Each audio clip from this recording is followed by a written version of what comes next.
Good Thursday morning, Northeast Ohio. I'm 3 News meteorologist Peyton Damschke. We have to talk about another storm chance. I know we had plenty of days with rain, but we also did spend about 3 weeks dry. So for some, this is still very beneficial.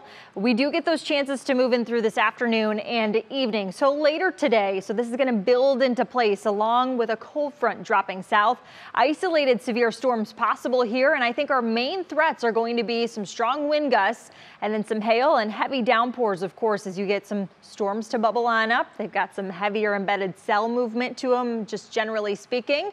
The time frame, though, that you need to be most concerned about is after 4 o'clock. It moves from west to east, and we'll time it all together in just a second. And I think most of this starts to fizzle on out as we approach 8, 9, even 10 o'clock.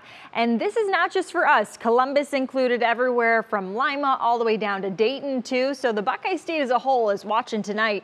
I want you to stay weather aware if you're tuning back into 3 News this evening. Matt Wintz and Jason Michael will have you covered as we go through our evening lineup of shows. We go from the 50s back into the 60s here within the next couple of hours. By about midday, the clouds will really be evident, and that's usually a big ol' heads up that something else is brewing, and that would be that exact system that is headed toward us today. High temperatures are going to be in the mid to upper 70s, so not too far off from where we should be. For mid-June, we actually should have a high temperature around 80 degrees. So we will come closer to that as we go through the weekend. Some folks just to the west of us actually a little bit warmer than we will be as a whole today and even into the day tomorrow, because if we've got a cold front on the way, things are going to get cooler behind the front as we switch our wind direction. So this drops south, and what this will do for us is it brings in the rainfall that is just moving through northern and now parts of central Michigan into our area as we go through the second half of today.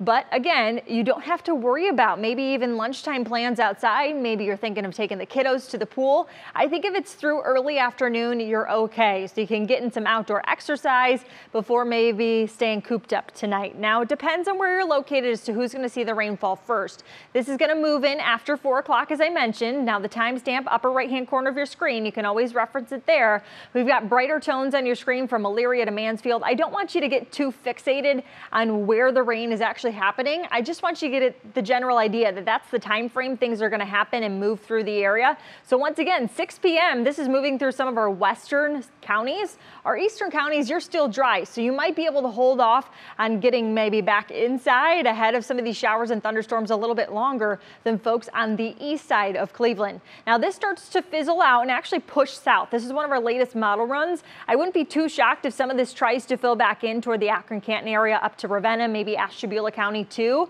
So we will see as time tells. Obviously, as systems move through, that's a little extra proof, but the general tracking is saying that something's going to move through between about 4 and 8 o'clock. And we do keep with a few chances of isolated showers and maybe even a thunderstorm past that. This is 3 in the morning, and that's through our southernmost counties. Areas closer to the lake, maybe just a spotty sprinkle, but we start to pivot with our wind direction as that low starts to wrap about too. So tomorrow we take on a northerly wind component, and that's going to trigger some showers. I don't think a thunderstorm through it tomorrow afternoon, but a spotty shower nonetheless. But things are going to be much cooler, and our sustained winds anywhere between 10 to 20 miles per hour. That means things could be gusty beyond that, maybe 25 to 30 mile per hour wind gusts.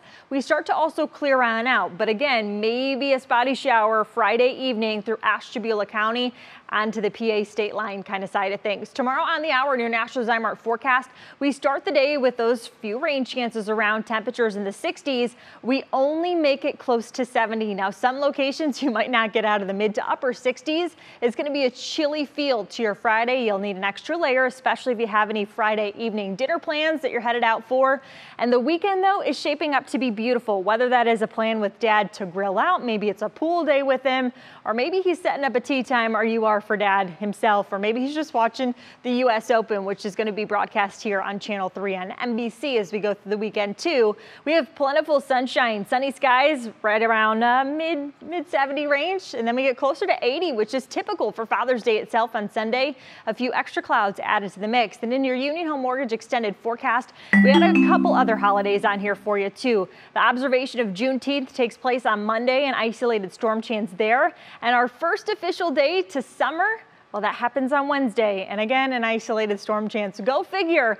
If Dad was trying to pick a few days to celebrate himself on, or the family to celebrate him, he couldn't have picked better by Sunday. It's going to be a beautiful weekend, but we have to get through this evening's storm chance. Remember, stay weather aware and have a wonderful Thursday.